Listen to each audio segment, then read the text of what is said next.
Three, two, one.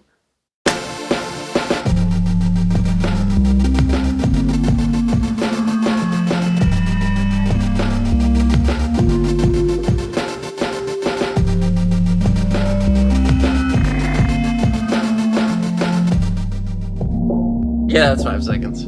Yeah, it's I saw a video the other day of just people reshuffling all right, $3 is $5, $6 is also $5, $7 I think is now $10 because of the economy, and then like $10 is like anywhere between $7 and $13, but $14 is basically $20. You know what I mean, Victoria? I do. What does that make Trangirlismo episode 9, which is what this is? This is episode 10. This is basically 10 episodes. This is our 11th episode if you're a Patreon listener. It's our 12th episode if you're the two of us and you know about about secret episode 2 that died in the cradle, unfortunately. Every good podcast has to have one. Welcome to Trangirlismo episode 9, or episode 11, depending on how you like to count. 9 or 11? I am your host, Victoria Scott. My pronouns are she and her, and I'm here with my co-host. Hi, my name is Jordan Hofstetter. My pronouns are she and her. I am still quite sick today from my European travel, so I apologize in advance to Stella, who will have to edit out my hacking cough when it arises. Or not edit out your hacking cough, like when you got gassed by spicy yakisoba a couple weeks ago. Only leave in the coughs that are funny. Yeah, I keep getting sick on airplanes, and I think part of it is because I find sleeping in an N95 mask more difficult than sleeping while black-bagged, unfortunately. So while I will wear one for when I'm sick, it's difficult for me to justify wearing one when I have to sleep on like a transcontinental flight, and I'm not sick currently. And then I get sick. And then you go, how could this have possibly happened? Yeah, unfortunately, it is kind of a, what did I expect moment with the dead dove, but... Oh, god damn. I should just watch Arrested Development again, huh?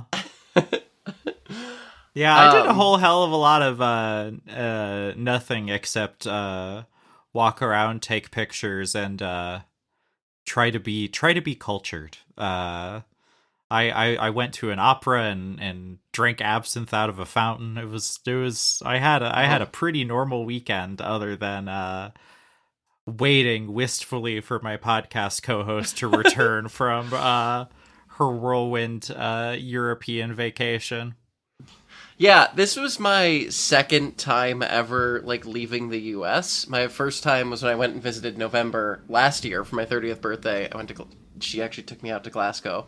And I just stayed in Glasgow, except with, a day in Edinburgh, and I watched her do a live show during the Fringe, which was really cool. But, I was only there for, less than a week.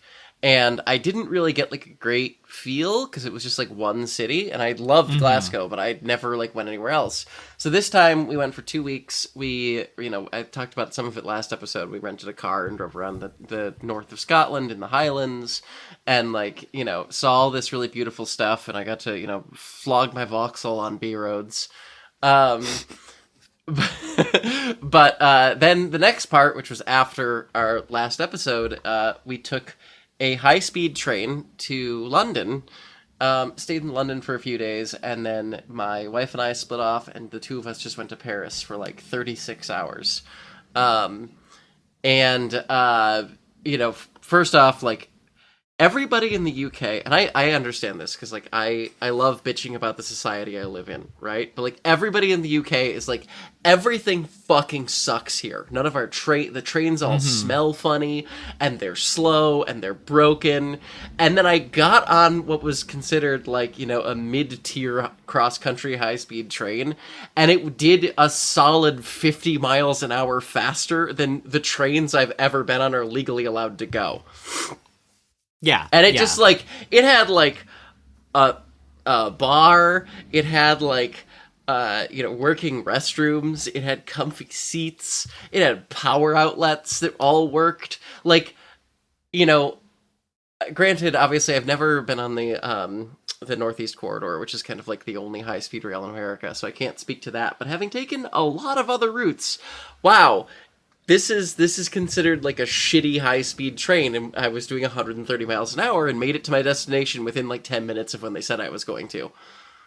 It was like when I visited Japan in 2019, and then I went back to Austin, and they were even just we have our one shitty light rail line that goes to the Yeah. convention center and the suburbs, and that's it. Well, I'll even get to that because like then I get to London, right? And like London is very cool. I like it. Had I not been to Paris, I would have been like, wow, damn, London is so cool. This is like my new favorite city. And I rode the tube a bunch, and like once I got into the rhythm of figuring out like how to plan trips, I was like, this is amazing. Like the tube is absolutely awesome. I never worried about headways the entire time I was there. I got to see a ton of stuff. We did like regional rail because my friend Ronan, who is a film friend of mine who like knows everybody who does film in all of Europe, I think, took me to BFI, which was absolutely Nice. the Yeah. actual like building they have all of the film in. It was so cool, and we got a tour of that. But we like took regional rail out there, and that was really solid. And like, yeah, everything there was like great. And I really liked it. And then I got on the Eurostar, and I went through the channel, fulfilled my childhood dream, and then did 186 miles per hour in a train. And that was just like brain ruining because it was the same price as like a domestic flight, and I booked it was the same price as like a domestic flight in the US, booked out like a month in advance, but I booked it like 3 days in advance. And it was fantastic. Like you get into we boarded at London St. Pancras International, which is like the big international train station. Which, you know, so they've got like a line of Eurostars and like a little international boarding area. You take the escalator up and you see just like endless rows of high-speed trains going to like various different European cities in like this. It's got the level of attention to detail of like a fancy, nice airport there. And it was just like, it felt like being in a better world. Like, I genuinely couldn't have fathomed that such a thing could exist. And then I rode the train to Paris, and then I stepped out of the train in Paris, and I was like, oh my god. Holy shit. I kind of get why everybody will never shut the fuck up about Paris. Yeah, like, it was disorientingly good. Like That's a great way to phrase being abroad. Yeah. Yeah. Like, I mean, for one, like, the first day I'm there, like, we went to, I don't know, some restaurant that my wife found that was, like, this gorgeous Art Nouveau place that was, like, it just had been there for, like, 100 and something years. That was still there, and, like, the food was, like, really good, like, unbelievably good. Everywhere I went, the food was incredibly good, and it was not, like, that crazy expensive. We stayed mostly out of touristy areas, which was both cool and also did mean that there was a little bit more of a lingual barrier. But like, it was just like, cool. We want to see like more stuff, and combining the powers of like walking and the Paris metro system, which is also unbelievably incredible, and has a like wildly diverse selection of rolling stock. I saw fully like rubber tired monorail, like Seattle monorail style metro route trains. Not for all of them, just for some of them. But you combine that with like their like double decker like suburb commuters that are in even deeper levels of like the metro stations. And it was just like, this is incredible. Like you would never need a car, especially like being in Paris. I was like, you would be insane to drive here. I fully watched a guy. I was sitting in a cafe. I fully watched a guy pull his Audi into the middle of a 4-way intersection of 1.5 lane roads. Realize he was stuck in traffic. Get out of the car. Run into the cafe I was sitting in to pee. Run back out and drive while like cars are all honking at him and stuff. And he just comes back out and he moves like 20 feet forward because that was how much traffic had progressed while he was inside going to the bathroom. It was like, and meanwhile, they're like bicyclists everywhere. I'm watching like semi trucks brake stand, like, oh my god, I'm so sorry, I didn't mean to get in your way, to like every bicyclist they see. It was like a total woke victory for the roads of Paris. This is what happens when you protest 100 days out of your working year or whatever. Yeah, I will say, like, looking at the street grid layout and like the density and the width of the streets, a lot of things became very apparent about like Parisian protest culture, because it's like, oh yeah, you can't do this in a 7-lane road, but when it's a lane and a half and you've got like winding streets and like these weird like boulevards that kind of cut through and have archway, like you can get a lot more done. And yeah, I was just like, I think part of it is just like over the course of this 2-week trip, which was the first time I'd ever really left the US for that long ever in my life. It was the first time I'd ever left the US for that long in my life. I was like, by the Paris part, I started to get a little mad, because I was like, I could feel the... I don't want to say that I'm like, you know, a woke scold. I try to have a good sense of humor, right?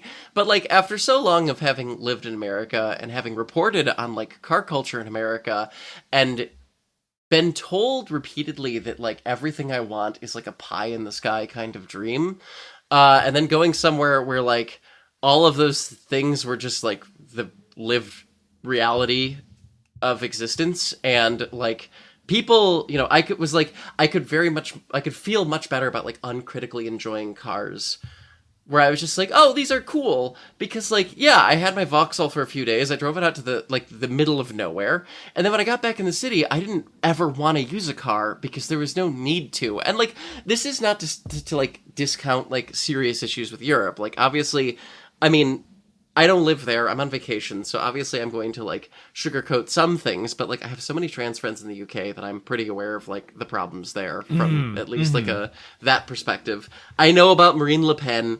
I recognize that like most of the trains that I did ride were not very like ADA compliant. There is not a lot of like wheelchair access in a lot of places in Europe, and like that has got to be really rough.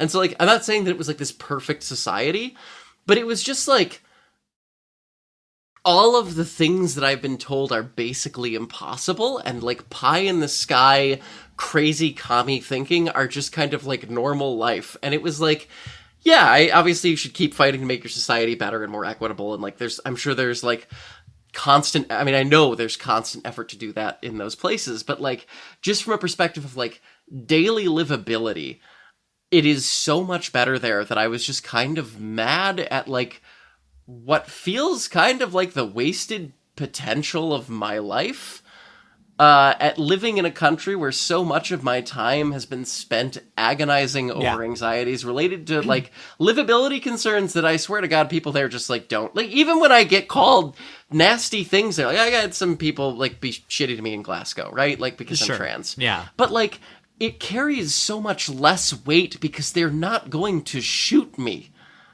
Yeah, you they're know, not. like, No, they're not all strapped. Yeah, absolutely. Yeah, like I mean, it's still obviously like hate crimes still happen, but like it, you know, like broad daylight, somebody is like, you know, obviously like intentionally misgendering me. Yeah, I feel pretty confident about my odds of surviving this interaction, which is like something that I have not been at many other times in my life, and it's just because of like the basic fabric of America and like the way we've structured our society, and like it was just so it was so disorienting for me. It was just like I came back and I'm like, damn, I should just learn French and like go like immediately just figure out some way they'll let me in, which they won't, of course, because like every single European country is now doing like immigration panic, and also I have no money, and you know, blah blah blah. But this is why we transgurlismo houseboat. This is why we get international a waters. Yeah, we just live in well, I was gonna say the canals. It's like how mad could they possibly be? No, I am. You're having a lot of the same feelings I had both coming back from Japan, which is even like Japan's not even that progressive a country. It's just they care about services and also transportation. So like I'm like, we don't even have to be that woke, you know, to get the things that would make our life. Oh, we're going to. But I mean, this is like when I was in Germany in 2016. I made a joke to Alistair, my press contact at Toyota. I'm like, Germany is like, what if America was really free?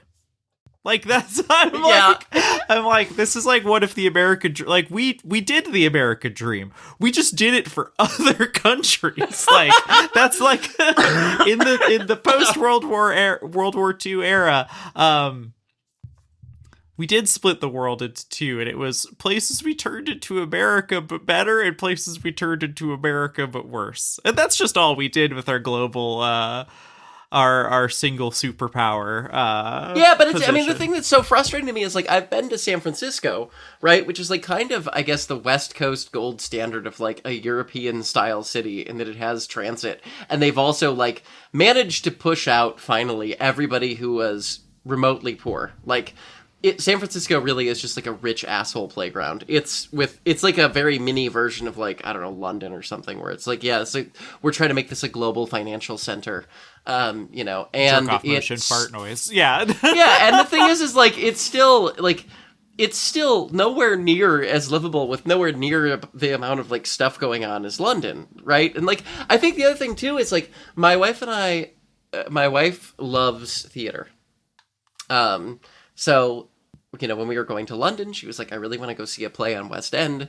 And we went and saw Hadestown she took me and her girlfriend, and we had like a little like date night. It was really lovely. And we had absolutely fucking insane seats, because in the UK, even on West End, sometimes you can, if you're just early enough, you can get like good seats for not that much extra money, because the seats most of the cost is getting you in the door. It's like the same price basically wherever you sit. So like, why not get the good seats if you're planning out early in advance and like willing to set aside the time to like ticket hunt, which she did, obviously, because she really wanted to do this. And like, meanwhile, that would like not even get you in the door on like any show on Broadway ever. You know, and like, obviously there's disparities in like terms of earning or whatever, but like my wife is a barista, and this is the most financially viable thing I've done in like 2 years. So it's not like it was that crazy expensive, you know, for like a once a year treat, you could at least go to the theater. Yeah. Like, so much of life just feels like it's like less gated. And like, if you go to SF, that is not true. If you go to like New York, it's not as true, at least as it used to be. I don't know. And then like, oh, God, sorry, I know I'm going off. But, like, I fly home, right? I get on an airplane to come home. I leave Charles de Gaulle Airport, which admittedly is, like, not my favorite airport I've ever been to. That is definitely a you know... shots fired at European Charles airport. de Gaulle. Huh? I said shots fired at Charles de Gaulle. Yeah, it's, like, the only part of Paris that wasn't, like, a complete, like, you know... total cultural victory over the US was like, yeah, the airport is like kind of mid, just like all the international airports here. But so I get on my plane, I fly home, I land in Philadelphia. I'm supposed to have 2 hours. American Airlines, in their consistent quest to never make it on time, is half an hour late. So I've got an hour and a half to make my connecting flight. And then I get caught up in like a TSA line so bad a news crew was on scene when I got into it. After I go through customs. That's right. And there's like fucking ice chuds everywhere. Full, like, you know, ICRO vests and khakis what a welcome and camo. Back to this shit. And like, yeah, and like service weapons all like glaring at people. Some of them are just standing there like looking confrontational at people who are traveling. TSA, there's like a third of TSA that's normally there because PHL's got one of the highest sick out rates, which like, complete critical support to TSA. Sure, y'all groped me, but you know what? Cool, bring this country to its knees. Get paid. I support this. But like, I miss my flight. I end up stuck in Philadelphia, and then I'm at an airport. I'm at the fucking airport hotel, and I'm trying to go see friends of the show, Liam and Roz from Well, There's Your Problem, because they live in Philadelphia, and it's a cool city, and I've never gotten to see it, and I wanted to hang out. And I get fucking landlocked at the hotel because SEPTA's airport connector combined with the hotel airport shuttle headways are so bad that, like, I can't leave with, like, any more certainty than, like, a 50-minute window. Because it's like half-hour headways on the airport connector train, half-hour headways on the landlocked airport hotel because everything around it is a 6-lane road and I can't walk back to the station without getting on the little connector bus. And I was just like, I don't know. I just, like, I try so hard to be, like, optimistic about being alive. I try. I fail frequently. Folks, you hear the words out of her mouth on several podcasts, and if this is her trying to be optimistic, like, you don't want to hear the Victoria Scott, "Oh God, Jordan, it's so over" text messages I have gotten on multiple occasions. But, like, I just, like, it's just like to even, I don't even know where to start. Do you know what I mean? Like, I genuinely, I don't even know what I should spend my life do. I'm 30. Like, I'm 30 and I'm looking for a new career, and I have spent most of my adult life trying to find something that is like some sort of public service project to throw myself into to make the world I live in better. And, like, we are so far behind that I don't even know where to start. Like, because, like, do you know how long it took them at Sound Transit? You know, we finally, while I was gone, while I was stuck in Philadelphia because TSA wasn't getting paid, they opened the 1-2 line connection, connecting the 2 light rail trains in Seattle to each other across a floating bridge. I'm not gonna shit on it because it's cool.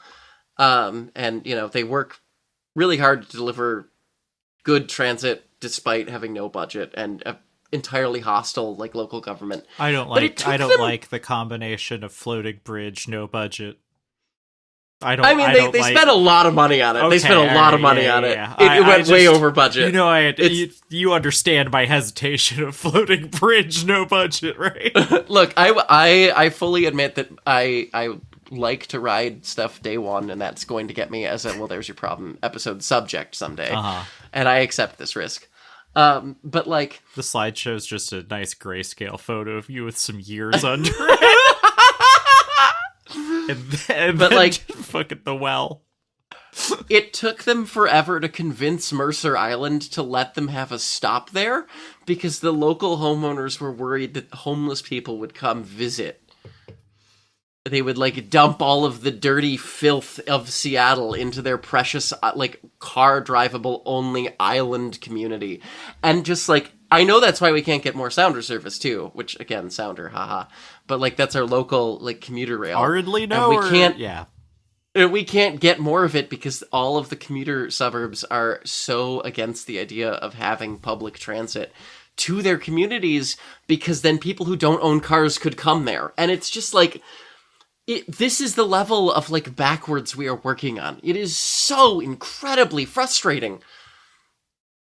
I don't know. I don't know. I've been suffering from culture shock. I think that, like, I got home and immediately broke out into a fever just because, like, I was suddenly deprived of, like, 6-minute headways for local transit. You got your, like, yeah, it's like your agonies got, like, I don't know, it's coming back to the continent has gotten your humors misaligned or whatever. Like, well, and it's like I live in Seattle, and granted that's like 800,000 people, but we're bigger than Glasgow.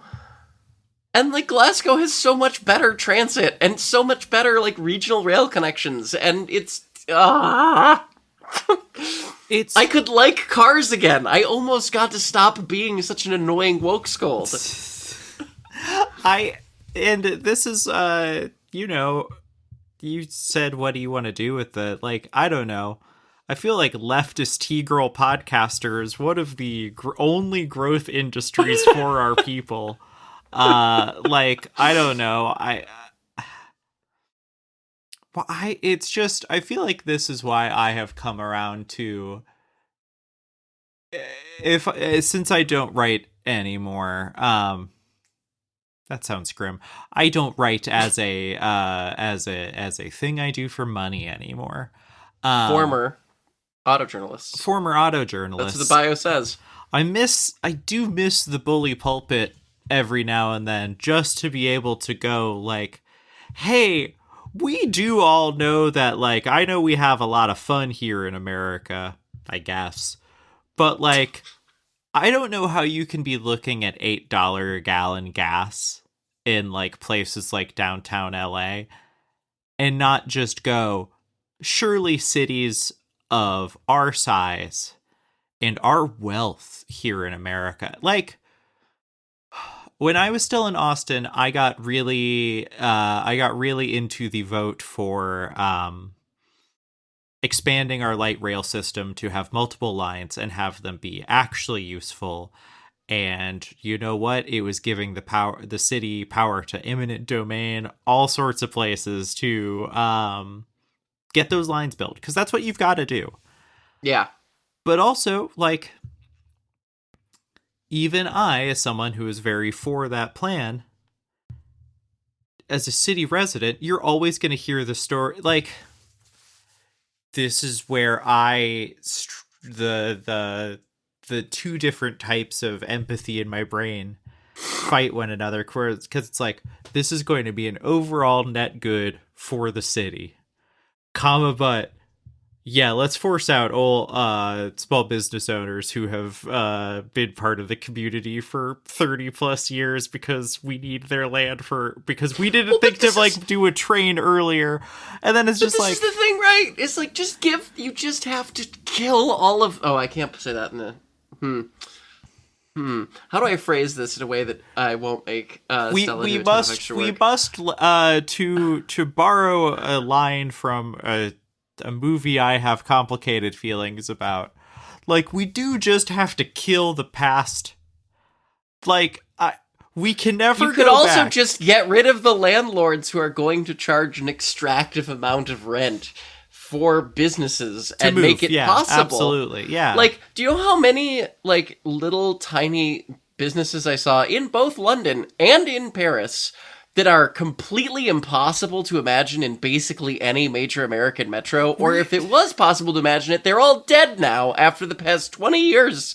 Were you there when Sexy Coffee burnt? I was! Sexy Coffee burnt to the ground like 2 days before I got there. R.I.P. to the homie Sexy Coffee. Yeah, that was. We almost didn't get to go to London because the train station was like just barely operational after Sexy Coffee took out all of Glasgow's southbound rail service. That's great. I love that Sexy Coffee did that. Victoria, I'm gonna let you vamp for a couple seconds because I just accidentally unplugged my power source. I need to dive under my desk real quick. So, all right, well, you go off, Queen. I'll be right back. Okay, I don't know. I guess part of why I'm just so upset is just because I have been told my whole life that I am like basically delusional about what can be accomplished and like what better things are possible. And seeing an actually existing society where, like, I know that there's a lot of problems. I know that fascism has, like, definitely got its hands on Europe again. I mean, my God, my wife and I went to the Paris cemetery, and we went to the wall that commemorates the communards, like, the original communards, like, 1871.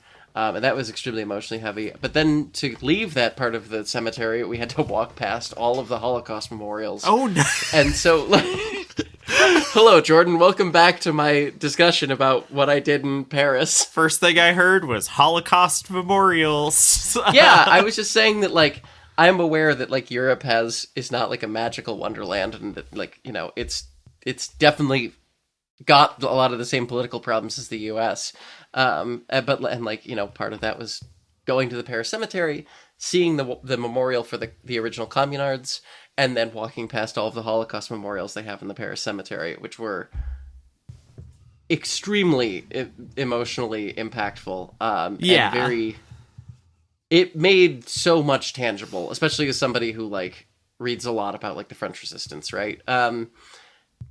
And, obviously, like, I know that, like, a lot of places in Europe are kind of, like, flirting with that kind of, like, fascism again, because the whole world is. Uh, but I think that the biggest thing for me is just, like, even witnessing the UK, where they are, like, kind of just, like, hugging fascism the whole way down, and, like, they more or less did the same sort of Reagan-esque, let's destroy the state services at the same time, because they had Thatcher. They just had, like, they are obvious, like, the UK especially is, like, very much in managed decline, even to an outsider, but there's just a lot more to manage. You know what I mean? Like, the US, like, they already pulled all the copper out because there wasn't that much copper here. Mm-hmm. And, like, in the UK, it's like, yeah, this is clearly a state that is, like, getting more totalitarian. Like, obviously, like, I read a lot about, like, Palestine Action and stuff, and it's, like, extremely upsetting, and I know that if I, like, actually was a resident there, I would have plenty to be upset about, but also, like, you could go spend your life, like, complaining about those things while still hopefully, like, being able to at the very least get to those places. I was gonna say afford a flat, but then I remembered, like, how much London costs, so that's not really true. That is one thing that we do share, handshake meme, a completely unaffordable housing. And that's why I am a Pittsburgh, Pennsylvania supremacist, Victoria. You know what's affordable? Pittsburgh, Pennsylvania. Yeah, do not get me started on the Pittsburgh Airport Connector bus. That's Harrisburg's fault. I know. Here's the thing, right? It's like, I know whose fault all of this is. It literally was my job to, like, well, it wasn't really my job. My job was to, like, run PR and, like, softball stories about new cars for automakers who caused all these problems. But what I took upon myself was to learn about all these issues. So, like, I know the reason that when I got on the 8 bus this weekend, it realized that the section of MLK it drives down, it makes the bendy bus louder than the fucking tube. That's almost entirely Olympia's fault because of, like, weird shit they did with our state tax law in 2001 that nobody has had the political will to do anything about because they're all beholden to, like, 6 voters out in eastern Washington who insist they live in a fucking vacuum and are not wholly dependent on the economic, like, output of the cities to have their way of life, right? I know this.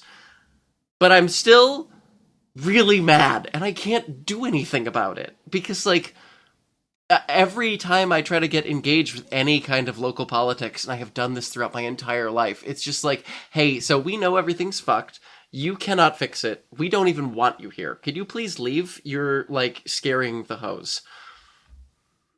Yes. I have to feel like things can and will change for the better because I have seen some things change for the better in my lifetime, and I have to hope that those things didn't just happen in a vacuum.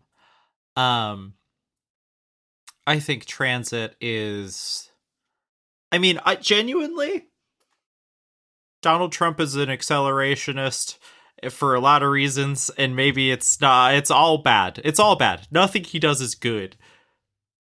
Comma, but like $8 a gallon gas in major metro areas. Okay, but I know That's where that gonna gas change station is, and things. it's always $1 more.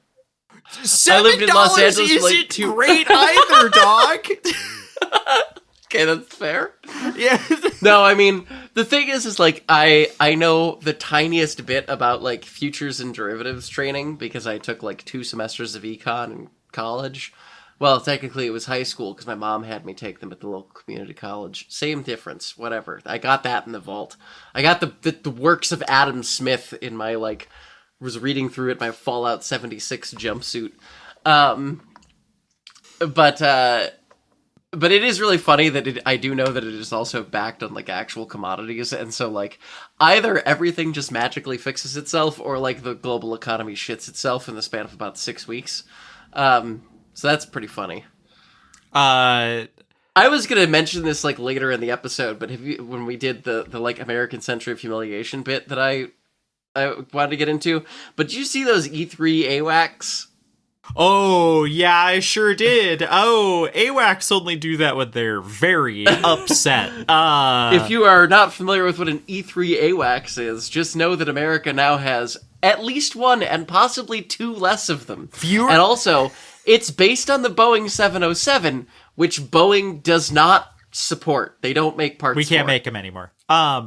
Listeners, every single dollar that every single person who listens to this show has ever made in their lifetimes up to this point is a number that is probably several factors smaller than the cost of one of these planes. Yeah. Anytime anyone says, well, our losses aren't that bad. Yeah, because they don't care about what an 18-year-old from the middle of buttfuck nowhere who maybe wants to go to college, when he gets 360 no-scope by a fucking Shahad drone, they don't care because he costs, what, $45,000 a year or something in labor costs? Yeah. The planes cost more money than God, and they just keep it. We just keep throwing AWACS to dogs, to coyotes. Basically, my understanding is that, like, it's kind of like you have a Rolls Royce that is operationally required to wage a war, and the Rolls Royce needs to be in very nice shape in order to wage war. And Iran is doing the equivalent of ramming junkyard Toyota Corollas ass first directly into the C-pillars of these cars, fully destroying them, just as they're sitting parked, like it's a demolition derby. The Shaheds cost like what, $30,000, and the E3 costs like what, $300 million. You are literally just fucking sitting Nissan Versas at speed into death. The future of war is absolutely terrifying, but this bit's kind of funny. Again, it's the ghost of Kuwait, and I think that's the only funny thing I've seen about all this. That and the fact that we've had 45 different mission accomplished. Oh wait, never mind. Don't you worry about it. Yeah, that was just, I don't know. I have a very complicated relationship to being American. I am American, and I don't usually, like, love that. But wow, I'm really mad about it this week. I think that's kind of where I'm at. Yeah, like, I was really happy for you to have those 2 weeks away. I was sitting here wondering what your thesis statement upon returning would be. And you did not underwhelm me. Yeah, this is about how I figured you'd come home. Yeah, it's God, oh my God. First day in Paris, right? My wife and I are walking around, and she's like, "Oh, I read about this cool place we should go check out." And she takes me into this like 1890s building in the middle of like this crazy packed neighborhood that is 5 stories of working artist galleries and like studio space, and they're like people in there actively painting and selling work. But they're all like normal people. It is not an art gallery. They did not charge us money to go in. It was they won the place by squatting in it for like a decade in the 90s. And then the French government gave up and was like, "Yeah, I guess that's yours." Cuz again, you got to love Parisians. They sure know how to get what they want. They sure know how to give up. What do you mean? Look, the French government loves giving up on points. Okay, the French government loves giving up, yes. Parisians, look, I read too much about the French resistance to, like, say, again, this is people versus government. But, like, God, I was just like, this feels like a world that I thought was just completely dead. It is the old world in that way. Like, when I was in Cologne, like, sitting in the mix of modernity and also then sitting with my smartphone looking up at a cathedral that had stood for hundreds of years, and I'm just like, oh god, this one, I am touching a building that is older than my entire state, basically. Yeah. Because that's even being on the East Coast or whatever is so funny to me, because like in Pennsylvania there's like an elementary school not far from me that has been continually operating since like the early 1800s. And nothing in Austin, Texas was basically built before like, I don't know, 1960.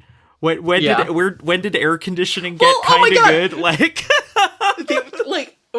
they were like places that I think the building we stayed in for our hotel in Paris predated the Great Seattle Fire. Of which there are there's like 10 buildings in the entire city that like predate, like, I think I did the entire Well, There's Your Prop episode on 1889 or 1890, I can never remember. But like, everything in Seattle is basically post that, because the entire city burned to the ground, because it was like a like hick lumber mill city for like white people when it was first founded. It's just, I don't know. That was very funny, but like, you know, I am not a return type, too bad. It wasn't like necessarily the age of the architecture, it was just kind of the way the city was developed and built. Yeah. And the fact that I could like kind of find things to do, even for free, and just like hang out. And like, I went out at like 11 p.m. on like a Thursday, and I just walked up 700 feet, sat down at a bar, and I fully admit I smoked a Galloway's, and had a beer. And it was like, this rules. I don't know. God, everybody does smoke there, though. That part was like, that was crazy for me. I always think about the fucking, oh god, what's his name? You gotta give me more than that, girl. I know. He's John Mulaney's, he's the other half of the John Mulaney, like, two old men bit. Anyways, he was on some sketch show. I think it was I don't think it was a Mr. Show sketch, but it was something like that. But it's just him talking about like what a day of life and work in Europe is like. It is like, oh, it's, wake up, have something really cool for breakfast, 5-6 cigarettes, whole chocolate bar, coffee, step outside, 5 or more 6 cigarettes. And I'm just like, yeah, I like, this is, I will become a return girl for a couple of things. Mostly mine's, I think I would have been incredible at being an adult in the 90s. Mostly because I think I actually think, the internet's been very good to me. I think I would be better without it also. I think the world probably would be. I had absinthe out of an actual, like, doing the traditional absinthe fountain thing. We need to do that again. Drinking needs to be more ornate and feel more like potion crafting again. Victoria, do you have any final thoughts about your trip? I want to learn French. That's it. I mean, go to Montreal. No. Okay. asked and answered. God. Oh God, girl. Cars. Oh yeah, automobiles. Is ostensibly what this show is about.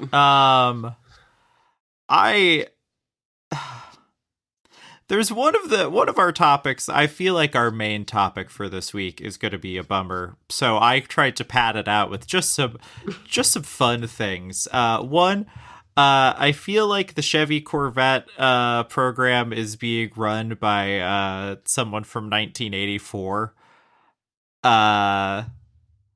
So they unveiled the new Grand Sport, right? Which I thought they weren't even doing.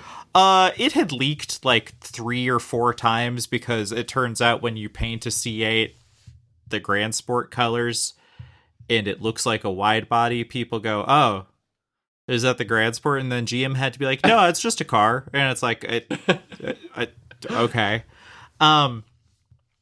The The C8 Grand Sport is, once again, it's like the wide body, but with like a new NA engine instead of the supercharged or turbocharged from the Z06 and the ZR1. We're back to using LS instead of LT for the GM V8s, which I feel like, I know we've been doing this switch basically back and forth every couple of years for as long as General Motors has existed. I won't accept this as a true LS until I can buy it in a Chevy Express van.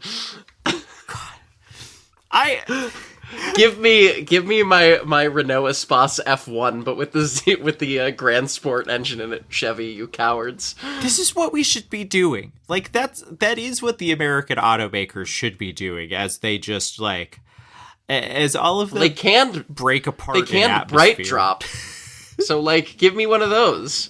Yeah, like the fact that they never put the Hellcat motor in the Pacifica is just the greatest bit of cowardice I've ever seen by a car manufacturer.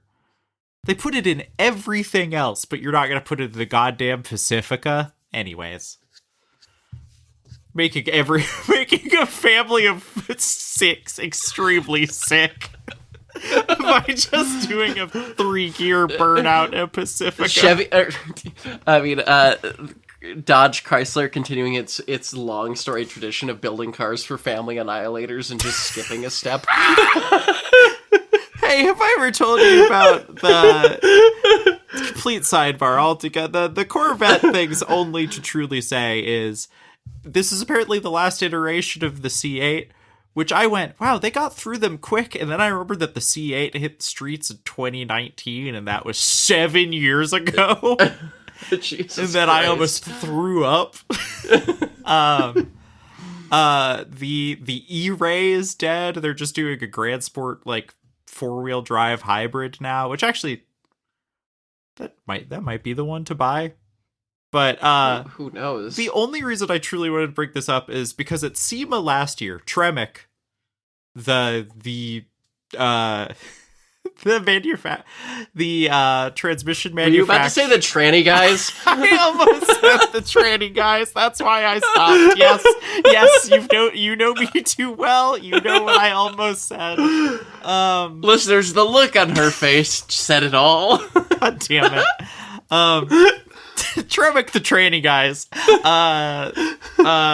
have made the manual transmissions of every Chud classic American car, from the 05, 06 Ford GT to every Corvette or Camaro. They, at SEMA last year, displayed a manual C8, to which apparently has righteously pissed off the head of the Corvette program, because when asked at this, like, apparently they do, like, a Corvette owners forum every year where they, like, I don't know, it reminds me of, like, that... They go hang out in the sinkhole in Bowling Green. Yeah, y'all jerk off into the sinkhole. But he was just, like, he got asked about, like, why doesn't the Grand Sport have a manual? And he was like, our friends at Tremec showed something that I really wish they wouldn't have, because that's not a real transmission. And it's just like, they showed it. Are you saying Tremec made a transmission that's not real? Like, what are you implying about your business partners there? Like, it's just one of those silly, like, so often automotive messaging, especially when you're like, how many times has something leaked and then you go to a press person about something or something that's obviously true, and you either get hit with the no comment or sometimes the even just like flat denial. Like, automotive PR is so just like, do not believe your eyes, do not believe your ears. We are the only font of truth. And I don't know. I just, the 458 Speciale, but with the Blue Lives Matter sticker on it, the C8 Grand Sport. It's here. I'm sure that will appeal to all of our listeners who have $100,000 to blow on a new Corvette. Yeah, but then 458 Speciales go for like $1 million now. So think about how much money you're saving, Victoria.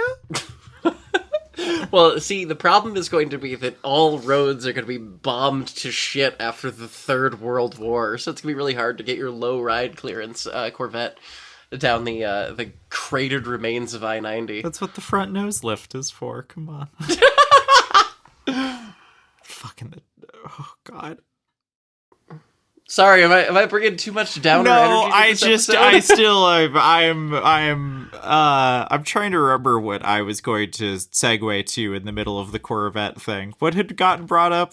I wasn't going to segue off of the tranny guys.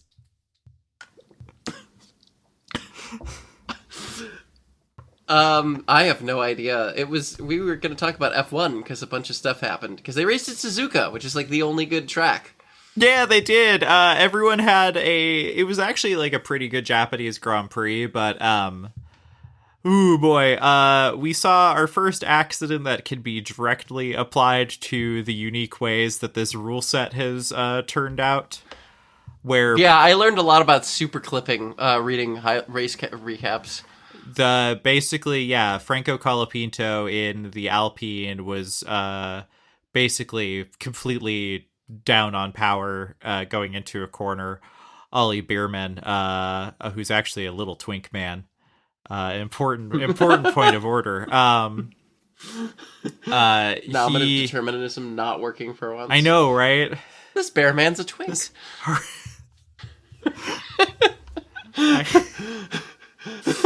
I love every time I post that heartwarming. This cis man also has a dead name, but it's just like Charles fucking Shar Aznable. Oh my God. I thought I was the one who was feverish and sick. I just haven't talked to anyone today. We had to cut this part out because Jordan said my legal name. Stella went to work earlier, and then I just haven't talked to anyone. I ran errands to complete silence. It was one of those days on accident. I feel crazy for different not fun real life reasons, but everything's fine. Do you wanna explain to me the other F1 story of the weekend? That isn't an F1 story at all. Yeah. Is that more fun? It is. So Max Verstappen has been famously not very happy with F1 this year. But he is gearing up to do the Nurburgring 24 later this year, which is very exciting.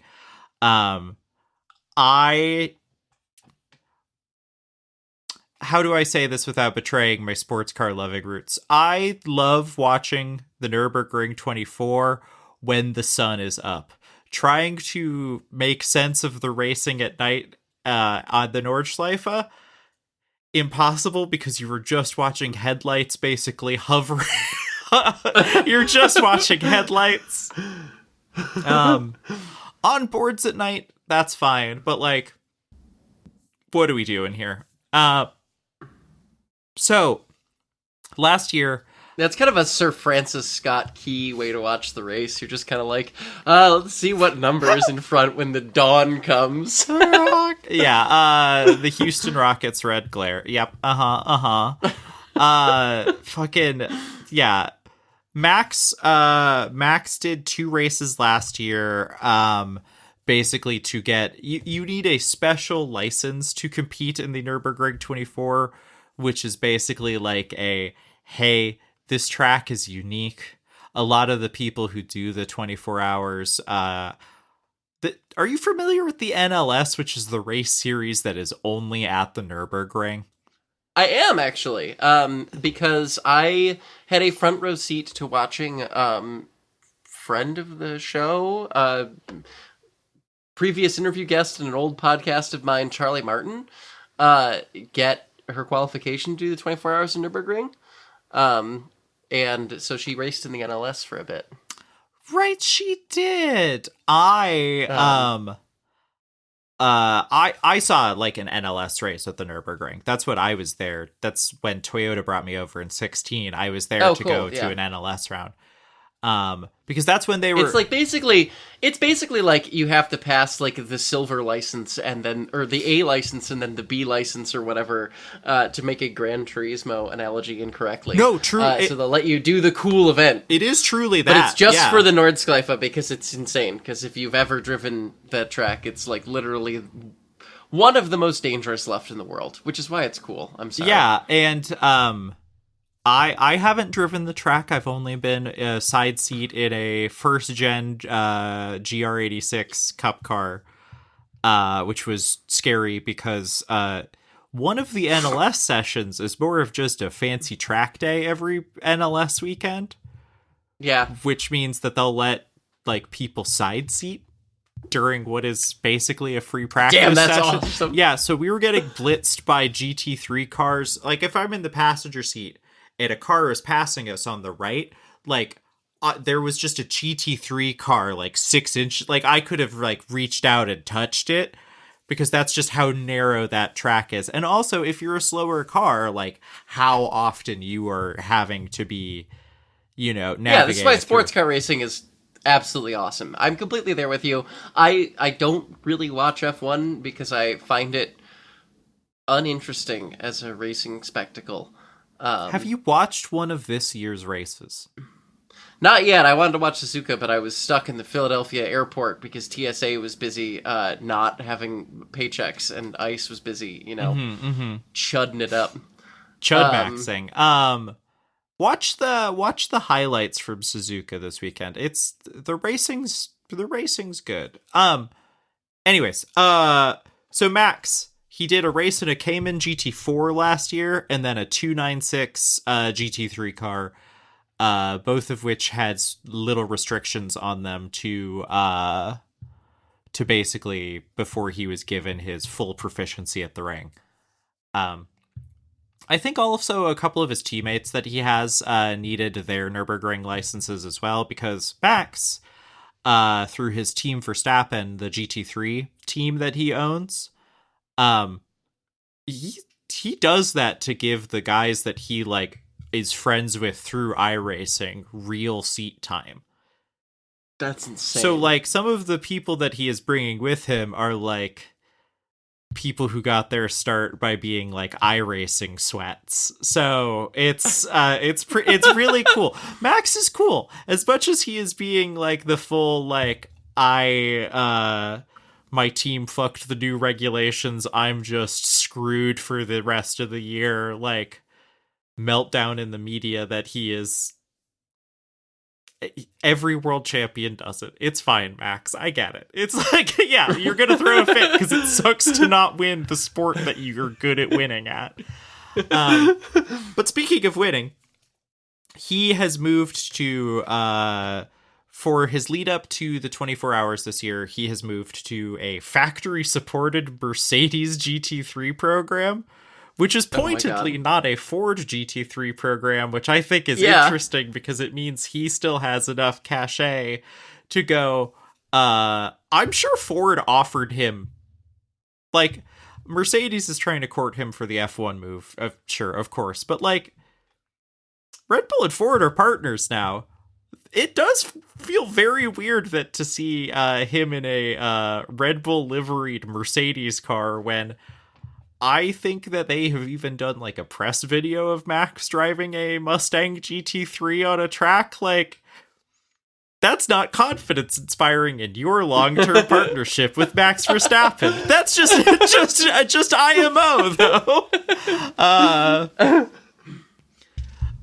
But so yeah, Max did a race 2 weekends ago. Showed up, put it on pole, goes on to win it by a full minute. Demolishing again. The people who race in the NLS, most of them are Nurburgring specialists. Like, it is the only track they drive at, basically. And Max shows up on an off weekend and just destroys the field by a minute. It does give, like, Serena Williams hanging out at your local, like, park tennis matchup kind of vibe. Yeah, it's like if you went to going to your local karting track and then just like Prime Fangio is still there or something. It's like, oh, I'm just not like, this just isn't gonna go well. Like so South by South no at Fantastic Fest many years ago, I was playing an indie fighting game with someone, and I was just getting my ass absolutely beat, and I was just like, oh, have you played this before? And the guy just calmly turned to me and went, well, I made it, so. And I'm just like, all right, yeah. He's just, I'm like, this is fun. He's like, you are kicking my teeth in, sir.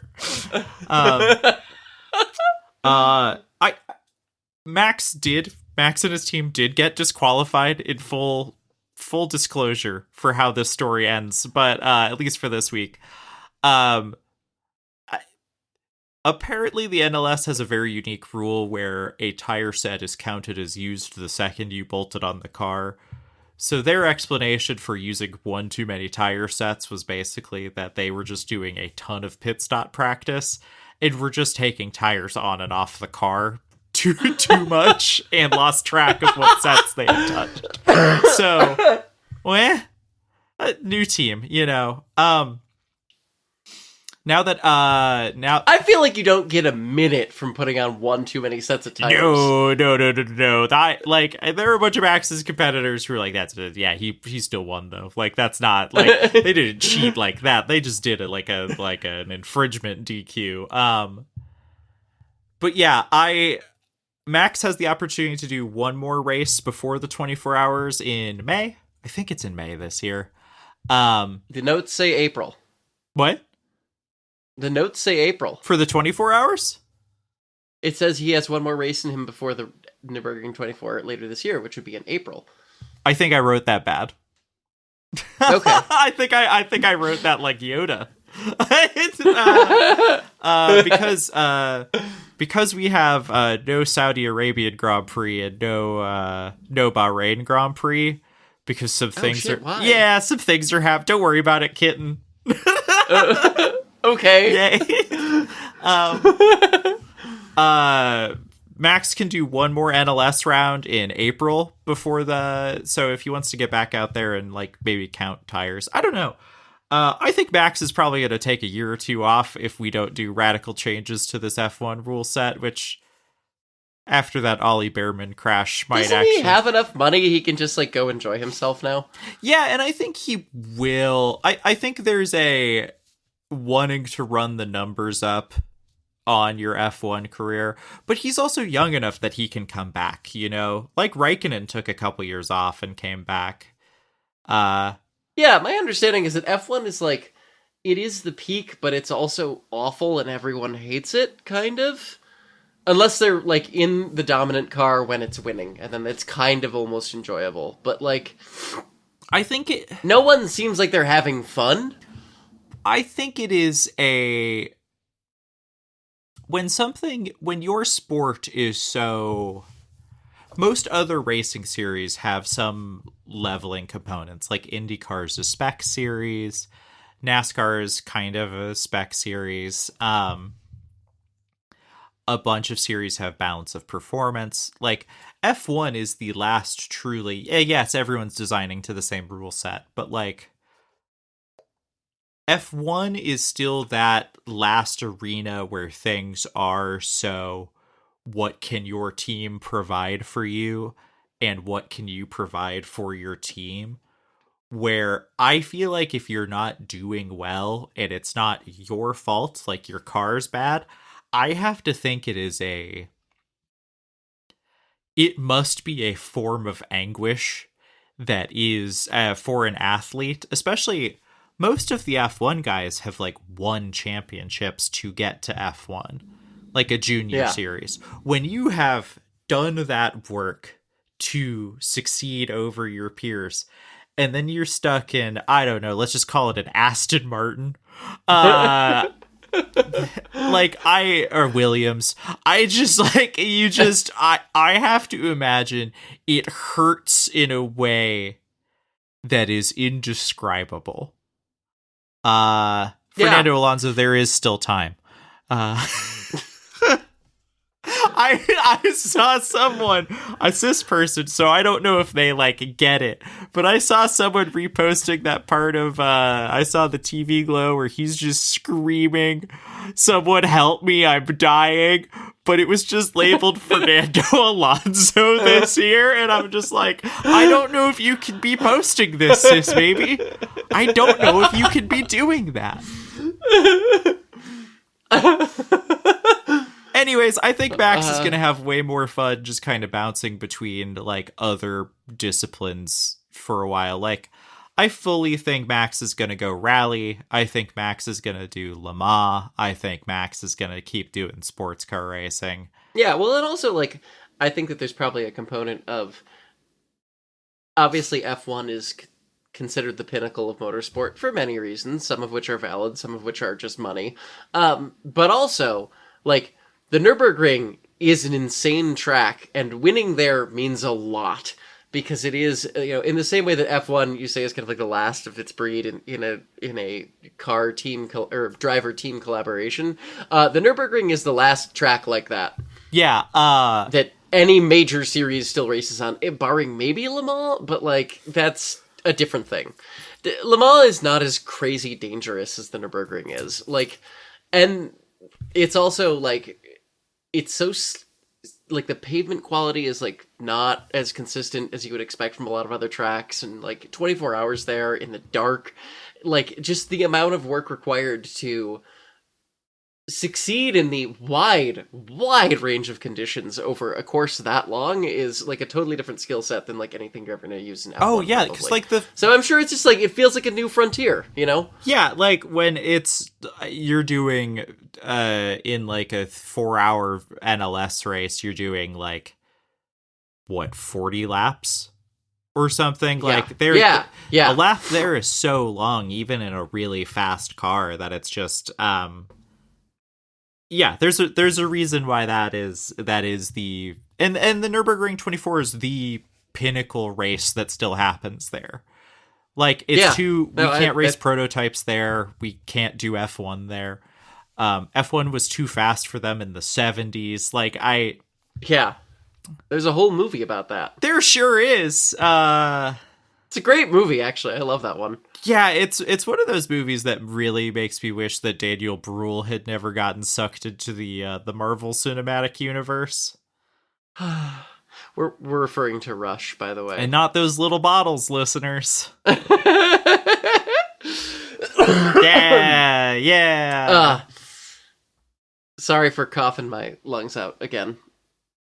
This application is out of date. Sure, I've had this notes file open this entire time, but yeah, sure. Can I move us back into the despair zone? Oh yeah, this is heartbreaking. Having fun? Yeah, this is okay. You started these notes, and I felt very strongly about them, so I kind of jumped in. I hope that's okay. No, I knew you would feel strongly, so this is why I was like, we got to talk about it. How much time do we have left? As much time as we need. All right, I have about 20 minutes to explain my undying love for Honda, the automaker. I have owned 3 Hondas in my lifetime, and I loved all of them, and they are consistently, when I was reviewing cars for a living, they made some of the only cars that I would actually consider buying myself new. Like, I felt like if people come to me and they're like, oh, what car should I get? 9 times out of 10, it's a Honda. I tell everybody that, like, used fit is the way to go if you don't want a hybrid, but, like, you need something that's, like, a good city car. Stand by that 1,000%. I would love an SI. I sold my friend of the show, potential future guest, Cora, on an SI, and she, like, absolutely loved it. The Integra Type S, I think, is probably going to be considered, like, the last great front-wheel drive combustion car of all time. Like, they make fantastic cars. They have always made fantastic cars. They age great. So I really love them, but they are not immune to the American century of No. humiliation, because like the thing is about Honda specifically is I would make the argument personally that Honda is more intertwined with the American market than any other Japanese automaker. Toyota's got a big claim to it nowadays, but Honda did not become like the automaker that it is today until, well, first of all, it sold bikes here, and those did okay. They did pretty well, and that actually kind of shifted sort of like what the mental image of a motorcycle was in America. Like, because before Honda started selling bikes here, bikes were like for like gangs, right? Like they were just Harleys, and they were like choppers sold to like guys who everyone was a Hell's Angel. Yeah, exactly. It was all Sonny Barger all the time. And then Honda was like, you meet a lot of nice people on a Honda. And then they were like, okay, bikes are for like normal people. So they like invented that market and then dominated it. And then like the Civic CVCC hit the US, and that was like perfect timing as the fuel crisis began. And like, if you look at early sales figures, like Toyota had the volume and had like more models. And so they did come to dominate the like import part of the US market, but like Honda started it. And that really like boosted like Honda's success in the 70s and like their building of the Ohio plant in Marysville in the 80s during the last Grandpa Tariffs president, Ronald Reagan, in 1982, like kind of interlinked Honda's success with America's, kind of car market forever in a way that I would say that was like earlier and more influential than like, other automakers who built plants here later. Because like the Marysville plant was the first. That was like groundbreaking. That was where they started building the Accord. It's where they still build the Accord. So it stands to reason that the American century of humiliation is going to hurt them. And it has. I think it was this past week they announced that they would be killing off both models of the Honda Zero. They had a saloon and SUV plan. They were so cool. They were really fucking so cool. They also had the companion Acura RSX that was going to be on the same architecture. That RSX looked hateful. Yeah. No, that was so rough. Like, you know what? Sometimes it's good with the bad. Two out of 3 ain't bad. Like, come on, it's a modern car. I joked that Aston Martin... I joked last week that Aston Martin was our favorite automaker here. I actually think it is Honda, right? Because you and I have both owned 3 Hondas and loved every single one. Yeah. Yes. Possibly maybe a 4th Honda if gasoline prices don't go crazy. Well, that will be something I will tease now and maybe get into later when it becomes clear that my heart isn't broken. Fuck!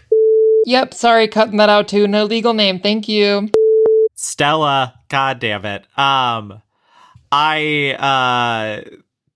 Stella keeps talking about maybe wanting to buy a Type R. Like a last gen Type R. Yeah. Because they're not that bad used. But again, gas prices TBD on, what a week to cancel your electric cars too. Like, right? Yeah. Like, this truly feels like you really want to, because I think this current moment will be good for electric cars. I think it's going to be good for used EVs. I think it will be good for used EVs, but I think that new EVs suffer from the same structural problems as the rest of the market, which I will get into in a second. But yeah, She's so distressed about Honda, folks. Oh god, I'm genuinely choked up. The Series Zero, they were like genuinely forward-looking. The saloon, especially, looked like a cross between like a 70s, 80s Giugiaro concept and like a vintage handheld dustbuster. They looked like it was like, and they also like, and Honda does this, and this is part of why I believed them when they said they'd make it. Right? Is like, they were designed with like a philosophy of like light and airy, which is of course PR speak. But crucially, Honda is one of the last auto manufacturers on this planet that pays attention to how thick their A-pillars are and how well you can see out the front of the fucking car. And they specifically designed this thing so it felt more like an 80s car, so you could actually see out of it. And it was low to the ground, so you wouldn't instantly kill any pedestrian you inevitably hit at one of our many fucked intersections in the US. And so, like, that alone is like, wow, an EV that doesn't turn people to pink mist? I'm so sold. They looked like the little... Like the anti-Hummer EV. Yeah, they looked like away shuttles from, like, an early Star Trek. You know, like they were very friend-shaped little guys, and it was like dead. Yeah, almost like retrofuturism of like, hey, what if the future ended up being good instead of bad? One of the only cars that almost made it to market that was not like heavily influenced based on like the ideology and aesthetics of fascism, I would say, because like a lot of modern EVs are getting a little macho looking for me. They had to try to chud them up so men would buy them. Yeah. And the thing is like, you know, obviously the original concepts were like crazy wild, but they came out with like actual like production-ish versions. Like the original version of the Honda Zero Saloon had like gull-wing doors and stuff, and they dropped that and gave them like regular sedan doors and like DOT legal headlights, and like they displayed them at like CES last year, I think, and they were getting close. They said they were supposed to launch them. Victoria, like, they displayed them at CES this January. Oh my fucking God. As well as the Sony thing, which is part of that was like, well, yeah, no, trust me. I know. We're getting there. She's so sad she can't get the Fortnite car. I just gotta live through this segment and then I'm free. I also, like, I can't find the post. If I find it between now and when I write the show notes, I will link it. But I remember seeing a picture somebody took of, like, an RSX EV in camo. I also... like, driving around on, like, public roads. I also remember seeing this. So it was, like, really close, because that was the same platform. And the other thing that, like, makes this kind of crucial is that, okay, so... a quick recap on how EVs are built in America, right? So there was a sudden policy shift under the Joe Biden administration that decided that all of a sudden, if your EVs did not have a certain amount of American-made components, they would not be eligible for the $7,500 tax credit, which is why EVs were economically feasible in the United States, for the most part, and how manufacturers could still make at least a little bit of money on them and not just eat it the whole time. And so for Honda, which did not have battery production capability in the US until they were going to have this Honda Zero project, that led to a weird incentive to partner with a domestic manufacturer so their cars would be eligible for the tax credit. And so the Honda Prologue and Acura ZDX are Chevy Blazers.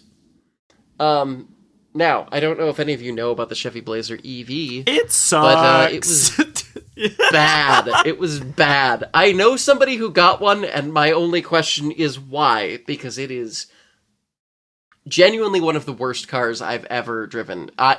When I got into the first press model I was going to drive, it blue screened on me so hard that 3 Chevrolet engineers could not reboot it, and they had to just give me a new car. That was the press so drive. bad with it a production itself. model. Even the ID4 didn't kill itself. So, like, the ZDX got killed off late last year. The Honda Prologue is getting killed off at the end of this year. The Prologue, the ZDX I drove, and it was not very good. The Prologue is apparently better. I have seen a lot of them around here. I think it's see a mostly decent because amount. the lease deals were basically free. But the important part here... We're falling apart. Throat is so dry. The important part here is that the cancellations of both models were extremely unexpected. Like, it caught suppliers off guard. They had bought equipment and trained people to build these cars, and then Honda was just like, no, we're not doing this anymore. And a lot of that probably comes down to the tax credit ending. I mean, also the ZDX just being bad. But, like, the Prologue specifically was selling pretty well, last year, and then it had a 75% drop in like January of this year versus last year because nobody was buying them because the tax credit is now over. And so the incentive to partner with GM to have your domestic like compliance car built is gone because like you could just sell people whatever. It doesn't matter.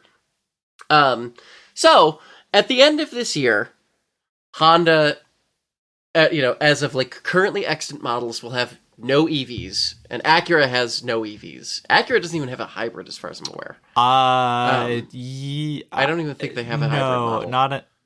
No, because they were gonna do. They discontinued the NSX Type S, which was I think their last hybrid model. I believe so, because I think every other model has not. Which you'd think they'd just do like a Civic hybrid in the Integra, like. You would think, but like they're too busy making the Prelude, which admittedly is like such an economically optimistic car to be like, oh, people pay $40,000 for a like Civic hybrid coupe. Sure, man, in 1980. Anyway, I'm not going to get into that. That's a separate episode. Real bad. In that blue color? Me too, but also like, yeah, I mean, me too, but also like, I am your target market, and I do podcasts to pay rent. We have $17. Yeah. So at the end of the year, it was like, okay, we're gonna have no EVs, but you might say, what about the SHM Afeela? Now, 99% of you will be like, what the fuck? Is she having a stroke in addition to having a cold? And the answer is no. SHM stands for Sony Honda Mobility, and the Afeela was a joint venture between Sony, like the company that makes PlayStations and Walkmans, and Honda, to build a sedan and an SUV, which was also going to be based off the Series 0 platform, but was decidedly like an upmarket AI focused, self-driving-ish sedan thing. It was unclear. This was the car that we talked about a couple weeks ago that had the off-center Fortnite logo in its dash, or not in its dash, in its like front fascia.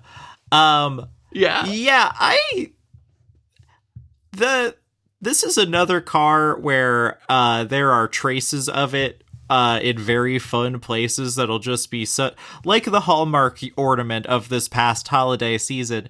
Do you know that you could drive the Sony Honda car in the current Gran Turismo? No, but it feels perfect because now it's just trapped in cyberspace forever. Like, yeah, like, okay. So the thing that's insane is that they have been hyping these and reportedly, I think, developing them for 6 years. These are a pandemic baby. They sure are. Like, they were, the first edition of the Afeela sedan was priced at, and I had to look this up, $102,900. Ooh, your wallet's gonna feel that. That sucks. I should be killed. I should be put down. They had 300 miles of range and 150 kilowatt. That's charging, really impressive for like, 2015. I know, like 6 years ago, that wasn't even that good. I don't know what they were doing. The thing is too is like it was very unclear. Like, did they drive well? Nobody knows. But they had 20 sensors. They were really big on that. They had like LiDAR, admittedly, which is pretty cool because it was like, oh, they're gonna do like a hey, you could buy a Waymo kind of thing. Do you want the gamers Lucid Air? I've never been able to figure out who. It's like when the rumors of the Apple car start back up every couple of years, and I go, who's that for? This is such a, hey, did you see that interest rates are basically zero? That will never change. Let's build a car around that economy. And then just doing that for 6 years. And the thing that's insane to me is they took pre-orders for this in California. They have had physical stores in California. Yes! They opened their first store on March 16th, like 5 days before they announced that they were canceling it, because it's based off of the Series Zero Honda EV, and so now they have no platform. But also, I like that they didn't even announce, because I think there was 48 hours of believing that maybe somehow the Sony Honda car would be the only version of this that we saw. But then they were like, oh yeah, no, that's dead too. I don't know why we didn't announce that the other day. Like, they're dead. Yeah, we shot all of them, shot the back of the head. So sorry if you wanted the car that you could make, say, Ghost of Tsushima, where the Sony logo would normally be. I saw like an ad for it that's just like somebody being like, I'm hungry. Afeela, where should I go for lunch? And the car's just like, I'll get right on that. And that's the entire Unless ad. my car can like, yeah, say, hey man, you want to just go to a bar? Like, if I can't, like, they just... Yeah, what level of self-driving is required for booze cruising to be totally legal? That's the first time anybody in America will be actually interested in it. Yeah, it's that, and it's like... They could have sold an Afeela to every adult resident of Wisconsin if they were just like, yeah, it'll get you home. It knows how to play Skinnerd, and you'll be surprised how many cans the passenger seat can hold. Why do people from Wisconsin have a southern accent in your mind? That's a great question. Other than I think about FM roads. I've told the story about what FM road what road I like lived near, right? No, I don't think you did actually. Texas is a kind of spiritually evil place, as much as it is a beautiful place that I do miss. Also, just for like our non-Texan listeners, an FM road is a Texas road called that because it is a farm-to-market road. Yes. They're B roads. They're not highways, but they are the direct step down. Anyways, I lived near Farm-to-Market Road 1488. Jesus Christ. Yeah. Oh. Which, let me tell you, it took me, I think I was in high school, and I think I was driving, and my like GPS is like in my ear was like, turn left onto Farm to Market Road 1488, and I just went like, wait a second, that's so bad. That's so evil. Greg Abbott's favorite cruise. Yeah, absolutely. You would take 1488 to 290, and then that's how you drive to Austin from Houston, where my parents lived. I miss Texas. Yeah. I did that drive in my Honda S2000, a car that... Yeah. Air horns. Honda's posting how much of a loss? Oh, yeah. So, okay. The Afeela's dead. They have no EVs. They are going to lose $3.6 billion off of a $15.7 billion write-off on EVs. Basically. Is that good? In over 70 years, or basically 70 years of operation, they were listed publicly in 1957. They have never lost money before. Normal economy. This is like the most rock-solid car company you could ever find, and they are just completely eating shit because it turns out that when you change all policies regarding EVs overnight, that's bad for your long-term strategy, and also when the economy collapses and nobody has any money. Yeah. Honda's blaming tariffs and the cratering of U.S. demand for EVs, which is like, that does 100%. Water wet. Thank you, Honda. Yeah, fork found in kitchen. Just for like a contextualization of what we have talked about on this show, because God sometimes smiles upon his quirkiest trans women in strange ways, and we launched Trangirlismo right about the time the company started reporting 2025 earnings, which led to a lot of funny content. As somebody who is perennially down on the U.S. auto industry and empire in general, total EV related rate,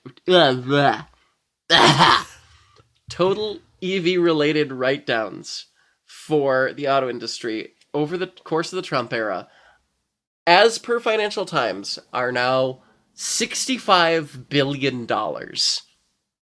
That's And now, and just in case you are somehow not aware of this, gas is like higher than it's ever been. I haven't seen numbers this high in a.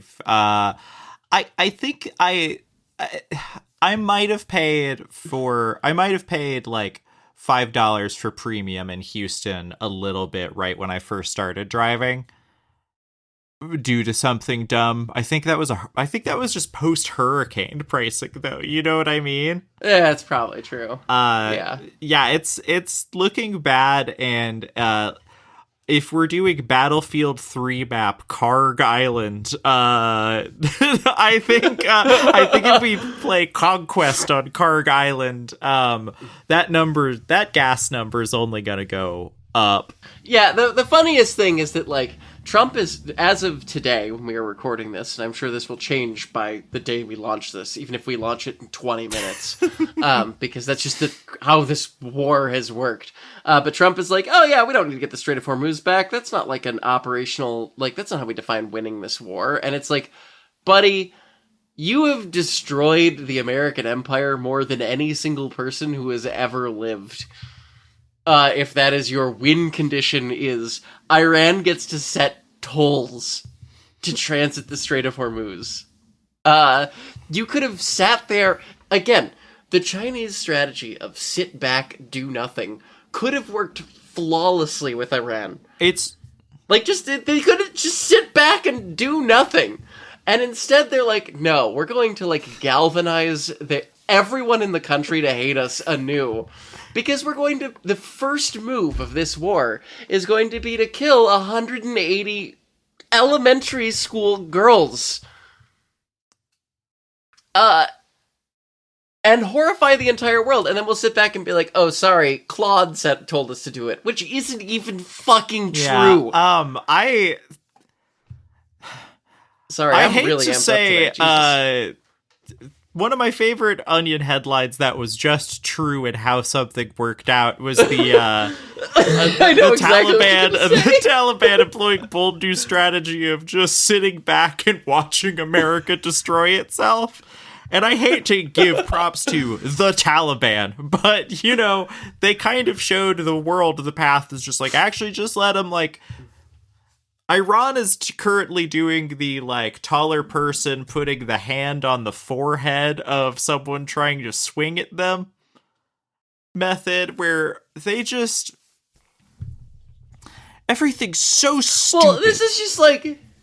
It's just, like, this is why we've never... like, every single... and this is, I think, part of what makes me so infuriated, and this is where I'm going to deviate entirely from cars, but, like, every single...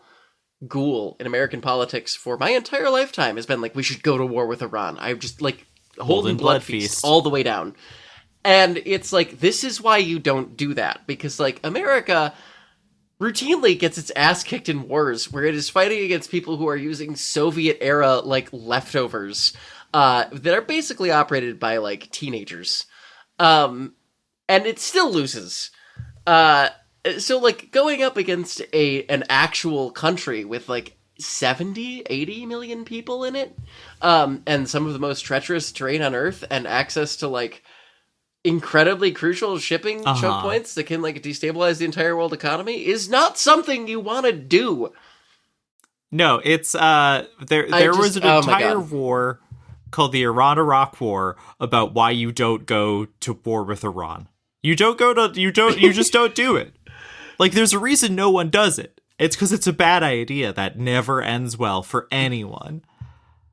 Yeah, so... and now we don't have any Hondas. In any case... they're all gone. Yeah! Well, yeah, and this is the thing, right? It's like, the U.S. auto industry loses $65 billion writing off all these EVs that are now going to become incredibly relevant, except they won't, because, like, electricity prices here are going to the moon, because we're all in on AI, unless OpenAI collapses tomorrow. Who the fuck knows? But, the funniest thing from all this... is that I think we got back the concept of profit in the national divorce. Yeah, I think we've gotten back fiscal responsibility.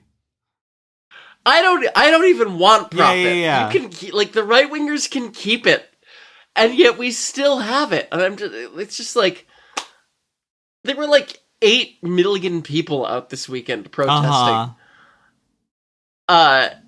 And every single company in the world is losing money hand over fist, and gas is $8 a gallon. Like, how it's barely been a year of this presidency. How do you fuck it this bad? A PlayStation 5 is $1,000 now. It's the only console generation in our entire fucking lives where they've gotten more expensive instead of less expensive.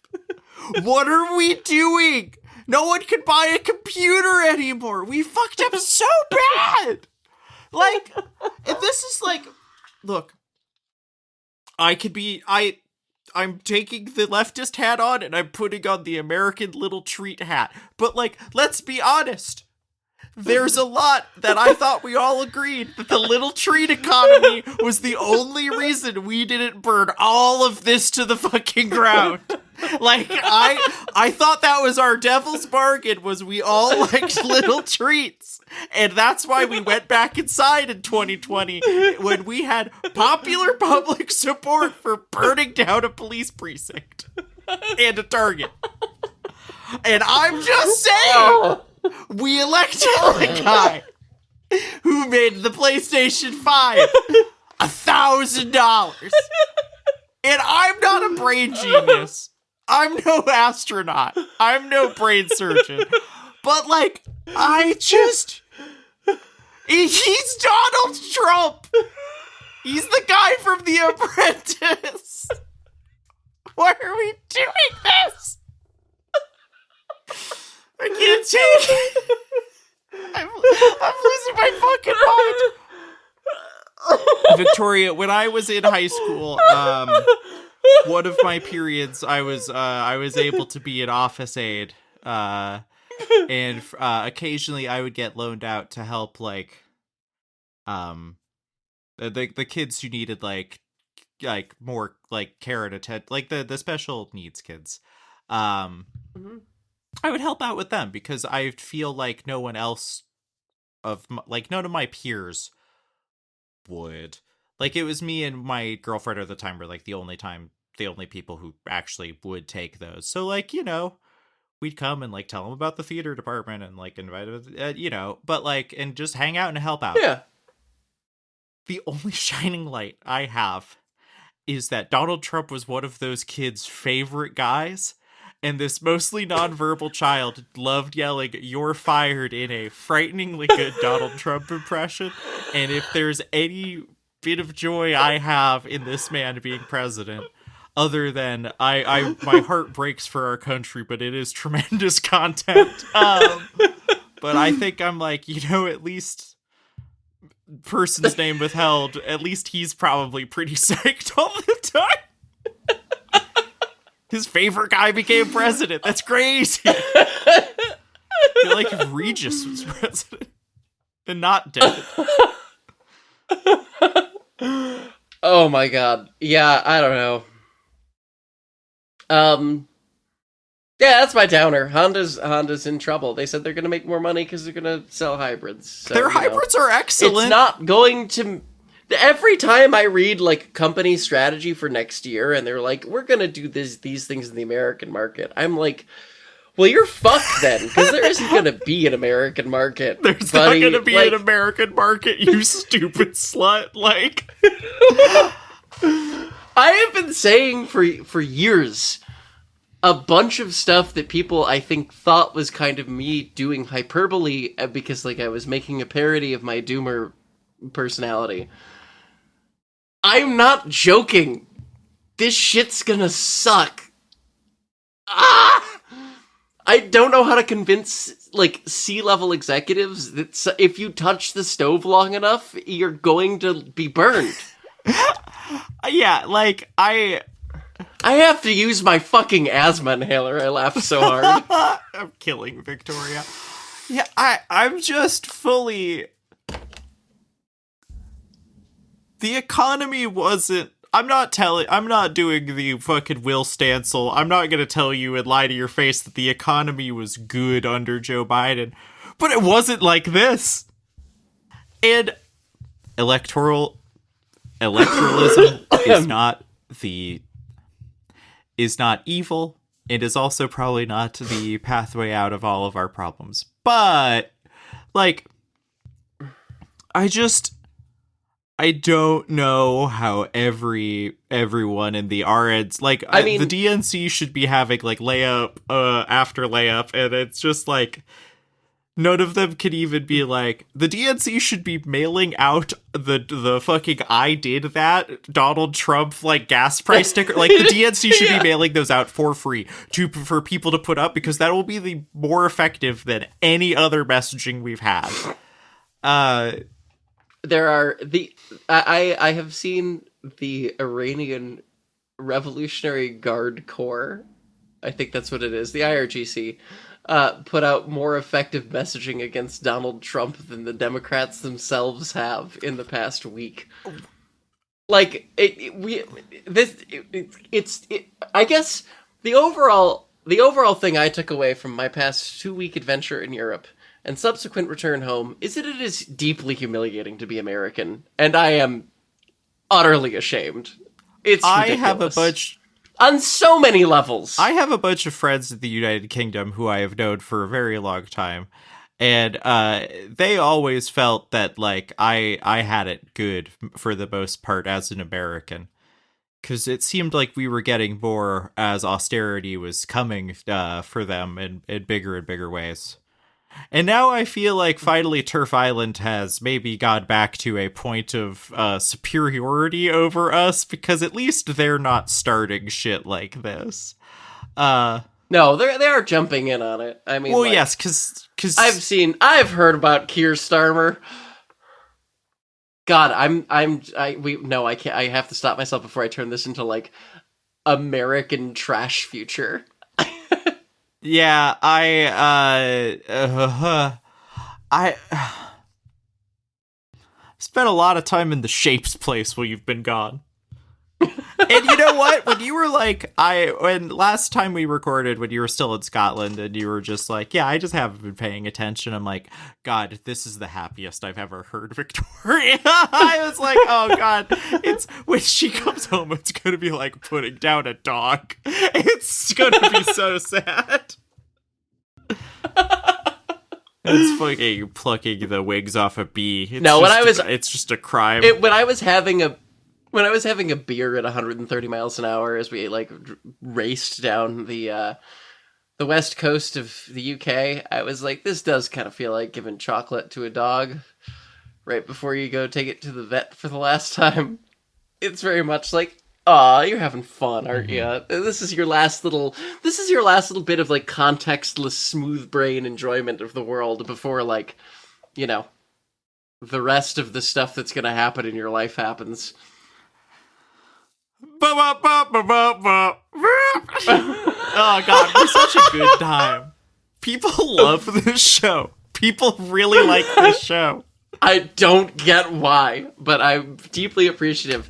Do you wanna do the last little bit we had? I went 10 minutes, 15 minutes over on the Honda thing. I apologize. Never apologize. We could do 3 hours, and I think we have people who would listen the entire time. I don't want to subject people to 3 hours of me more than once a week. You do love to podcast forever, which I do.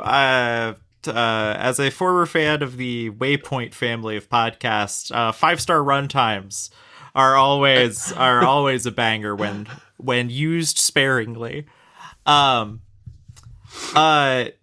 Did you see that? I don't know what r/analog circle jerk will do anymore, because Eastman Kodak is bringing 2 more films to their direct-to-consumer line, Ectacolor and Ectapan, and they are Portra and all of its various speeds, and D-Max, T-Pan.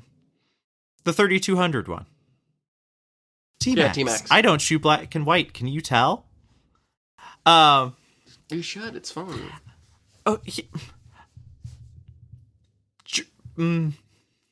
this has been a debate I've been having with myself over the last literal 2 days, where it's, why am I not interested in shooting black and white? And is it just because color is more important to me than most things? In terms of things that make me feel good about the world around me? Or do I just not know how to... I worry shooting in black and white kind of shows how much I lean on color to be interesting at all. I mean, that could be an entire episode, but like, as an Eggleston enjoyer, I don't think leaning on color is a bad thing. That man took a picture of a red ceiling, and it's seared into my memory as like one of the best photographs I've ever witnessed. So I think you're safe. I think every photography is the study of light, and light is unknowable, and isn't that wonderful? Analog Circle Jerk has not been taking the loss of Portra well.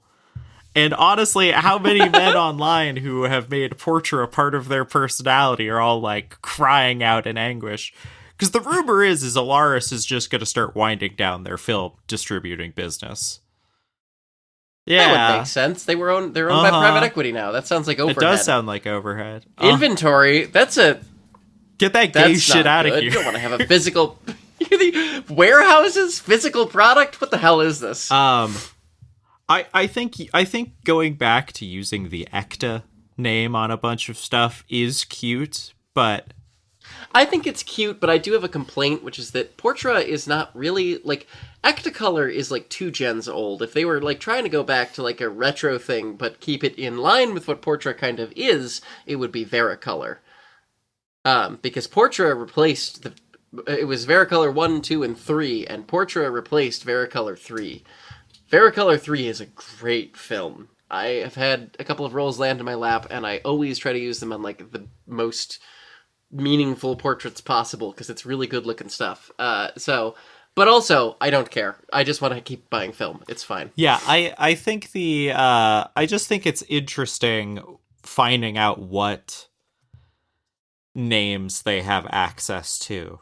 Because how many of the films that they have brought over to the, like, they are able to call it Gold, they're able to call it Ultramax, they're able to, like, they had all the other names available for them to use when they started self-distributing, except for Portra, apparently. It's interesting to see the weird way that this... They switched Color Plus to, Kodak. That is true.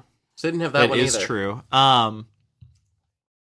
And they changed Pro Image to Kodacolor also. I don't know. I have no idea. I literally, if it just got cheaper, that would be great. Because like friend of the show, and also friend of mine, has the Bobo, the Chinese knockoff Jobo, that can do like C41 really easily. And she also has the really good scanner. And I came back from my trip to Europe with like at least 20 rolls of film, including one of E4, which I am. Yeah, I don't know if I talked about this in the last episode. I literally can't remember because it was a lot. But yeah, the big film stash that friend of the show, Taco Food Truck, who gave me the F6 and gave you a bunch of the film I brought to you at the wedding. Yeah. She gave me a roll of slide that was so old it's actually E4 process. Instead of E6, so it doesn't have like a hardener, like a pre-hardener in it. I know one person who is probably the only person to have developed more than one roll of it in the past 25 years. So I'm going to ask him for advice. Can't you process it C41? No. Oh, can you not cross-process it? Not. No, you can, but it requires a lot more steps. I asked this question to my friend, and he sent me like a 5-page document of what you have to do this, including like a bunch of like, purchase this chemical. And I was like, okay, this is gonna be a fun one. No, but she was like, yeah, I develop all these for you, because I shot a bunch of film in Europe. But what I'm getting at here is like, if I can just like steal her phobo for development, scan on her scanner, and then like all I have to buy is film. Just let film get cheaper, please. This is all I have left. I beg you, Kodak. After going to Europe, Oh, good God, and realizing that, like, okay, I'm not getting transit or affordable housing or, like, a more equitable society at any point in the near future. I need some, like, immediate dopamine, right? Like, cheap film will be my immediate dopamine. That and, like, I will admit I'm going to be really sad if coffee goes away. I really like we can coffee. always do Those are my two the sad things. Civil War thing and go back to drinking chicory or whatever. Yeah, no, I mean, as a communism enjoyer and somebody who learns a lot about, like, extant communism and why it failed, East Germany was brought down in no small part because of a bad bean crop that caused them to not have coffee for a couple of years. And that basically destroyed their entire government. So, if I lose access to coffee, there could be good news down the pipeline. Because that is enough to sink a society. Yeah, no coffee will have me sending emails like a dying Civil War soldier. Just like, my dearest Stella, I have not been able to make a French press in several weeks. Morale is low. War is hell. Yeah, like, the Stasi, not enough to sink a society. No coffee? That'll do it. A deeply embarrassing Jordan lore. I told this story to some friends. I got to watch a very dear friend of mine, who the person who officiated my wedding. So you met him as well. Yeah. I got to watch him conduct an opera that took place in the WQED studio, where the soundstage where they filmed every single episode of Mr. Rogers. Oh my God. And then I got to look at real pieces of that set. But anyways, I was talking to them after the show about one time my improv troupe in high school, a deeply embarrassing thing for me to admit out loud. That is a hell of a sentence, yeah. We just warmed up by just we were just fucking around. We did Ken Bird's Civil War letters to each other over like looping fiddle music for like an hour and a half. It's so much fun. You could just do that you just have to talk like this and then just like, my dearest Elizabeth. Like it's wonderful. Well, I know you're not glad to be back in America, but I'm glad you're back. Not to crab bucket you, Thank you. But like, I'm like, get back here. I'm just happy to be in the bucket with all my friends. I think I'm having the most fun out of everyone here in this bucket. I think we're just hanging out. I think we're having a good time. Those crabs don't know who Donald Trump is. It's fine. Yeah, I don't know. I appreciate everybody who's listening. I'm sorry about the inconsistent episodes, but Jordan is done being married, and I am done traveling for the foreseeable future. Yeah, that's cool. Fuck Okay, me, that's I what I guess. meant. You're done with the wedding.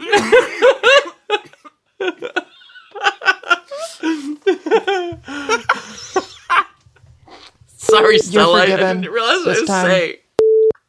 Divorce speed run. Jordan is done with her wedding. There we go. I am done with being not at home. I will be here for a while because that was my vacation for the year, which was a great way to do it. I am not complaining about that.